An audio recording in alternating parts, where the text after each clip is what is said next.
Bom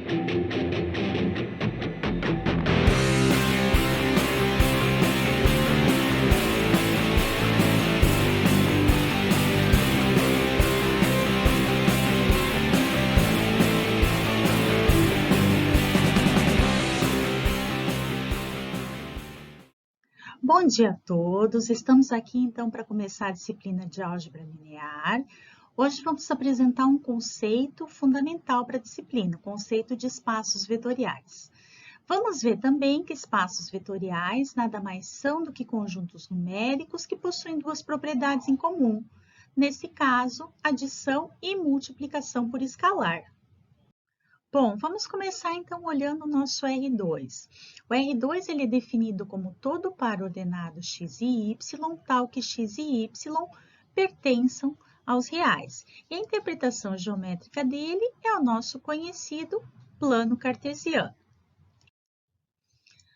Um par ordenado x e y, ele pode representar um ponto, cujas coordenadas desse ponto são os valores de x e y, ou pode representar um vetor, cuja extremidade do vetor está definida pelos pontos x e y e a origem desse vetor está na origem do meu sistema coordenado.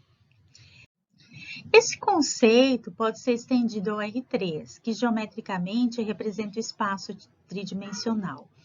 O conceito teórico de R2, R3 pode ser estendido a outros espaços, R4, R5, R10, R100, R1000 e assim por diante.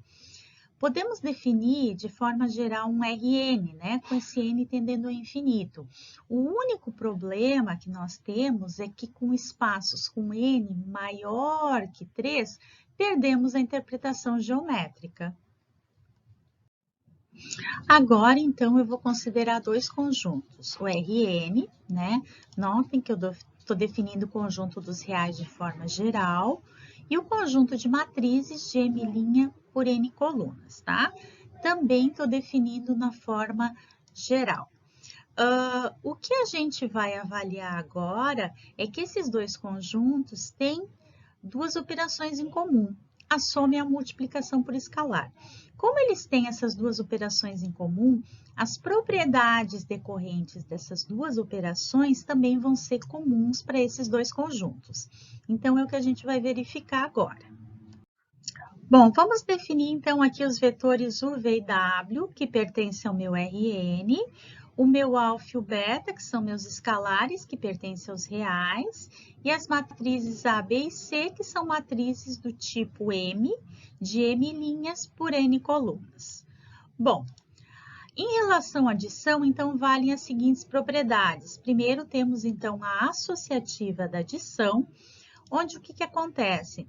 A sequência em que eu faço a soma de três vetores não vai influenciar no resultado. Por exemplo, se eu somar primeiro U mais V e depois, num segundo momento, somar com W, ou somar o V com o W e num segundo momento somar o U com o resultado dessa soma, a resposta vai ser a mesma.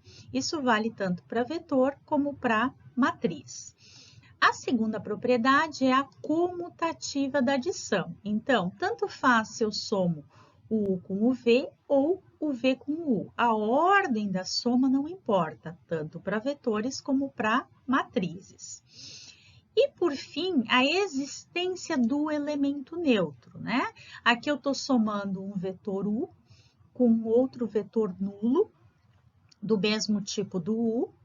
Aqui embaixo eu estou somando a matriz A com uma matriz nula, do mesmo tipo da matriz A, né? Então, o resultado U com zero é o próprio U, A com zero é a própria matriz A. Então, eu preciso ter um elemento neutro na adição. Bom, então, só para enfatizar, né? O zero vai ser um vetor na primeira igualdade, do mesmo tipo do U, e uma matriz nula na segunda igualdade. A quarta propriedade que nós temos é a existência do elemento simétrico, né? Então, para todo U, vai ter que existir o seu simétrico menos U, de tal forma que U mais menos U me dê como resposta o elemento neutro, o zero. O mesmo tem que acontecer para matriz A, certo? E, por exemplo, se o meu U é um vetor do tipo x1, x2, xn, então o vetor simétrico, menos U, vai ser menos x1, menos x2, menos xn. Se eu tenho o A como sendo o meu elemento, a minha matriz, o simétrico dele vai ser o menos A. Bom, em relação à multiplicação por escalar, também temos as 4 propriedades, né, que vão valer tanto para vetores como matrizes. São elas, né, a primeira associativa em relação ao escalar.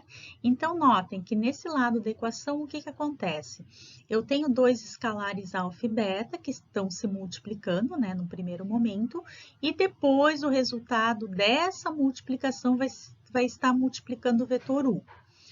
Nesse outro lado da igualdade, o que acontece? O escalar beta multiplica o U e, num segundo momento, o escalar alfa vai multiplicar esse vetor resultante de beta U. O resultado acaba sendo o mesmo, né? Então, isso vale tanto se eu estiver trabalhando com vetor, como se eu estiver trabalhando com matriz. A segunda propriedade que eu tenho é a distributiva em relação à soma dos escalares. Então, aqui eu tenho um alfa mais beta, que está multiplicando o vetor U, né? Que isso aqui é igual a alfa multiplicando o vetor U, mais beta multiplicando o vetor U. O mesmo no caso de matrizes, né? Alfa mais beta multiplica A é igual a alfa A mais beta A. Como temos a distributiva em relação à soma dos escalares, temos a distributiva em relação à soma dos vetores ou matrizes. Então, notem que aqui o que está acontecendo? Eu tenho uma soma de dois vetores, aqui eu tenho uma soma de duas matrizes e tenho um escalar multiplicando essa soma. No caso aqui, eu vou ter a igualdade onde alfa multiplicando U mais V é igual a alfa U mais alfa V. E aqui embaixo, alfa multiplicando A mais B é igual a alfa A mais alfa B. E, por fim, a última propriedade da multiplicação por escalar é a existência do elemento neutro, né? Que no caso da multiplicação escalar, vetor é o próprio valor 1. Mesma coisa no caso da multiplicação escalar matriz. Bom, podemos notar então que esses dois conjuntos, né, que a gente testou de forma genérica, o RM e o M de M linhas por N colunas, né, tem um comportamento, tem uma estrutura comum em relação às operações de adição e multiplicação por escalar. E vamos ver que todos os conjuntos numéricos que possuem essa estrutura comum vão ser chamados de espaços vetoriais. Bom, vamos então para uma definição formal do que é um espaço vetorial. No nosso caso, um espaço vetorial real. Então, seja V um conjunto não vazio, sobre o qual estão definidas as operações de adição e multiplicação por escalar. Isto é, para todo o IV pertencente a V, a soma de U mais V tem que pertencer a V também. Notem que esse símbolozinho aqui representa para todo ou para qualquer. Então, o que essa propriedade aqui quer dizer? Se a gente pegar dois elementos que pertencem ao conjunto V e somá-los, o elemento resultante da soma tem que pertencer ao conjunto V também. A propriedade da adição. A segunda propriedade, né, da multiplicação por escalar, novamente, ó, para todo alfa pertencente aos reais, para todo U pertencente a V, alfa U tem que pertencer a V também. Ou seja, se eu pegar um número real qualquer e multiplicar por um vetor U que pertence ao meu conjunto V, o vetor resultante, o elemento resultante, tem que pertencer ao conjunto V também. Então, o conjunto V, com essas duas operações bem definidas, né, ele é chamado de espaço vetorial real, se forem verificados os axiomas relativos tanto à operação de adição como em relação à multiplicação por escalar.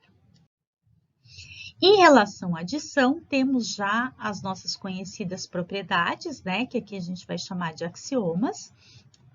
Então, temos a propriedade associativa, que deve ser válida para todo U, V e W, pertencente ao meu conjunto V, ao meu espaço vetorial V.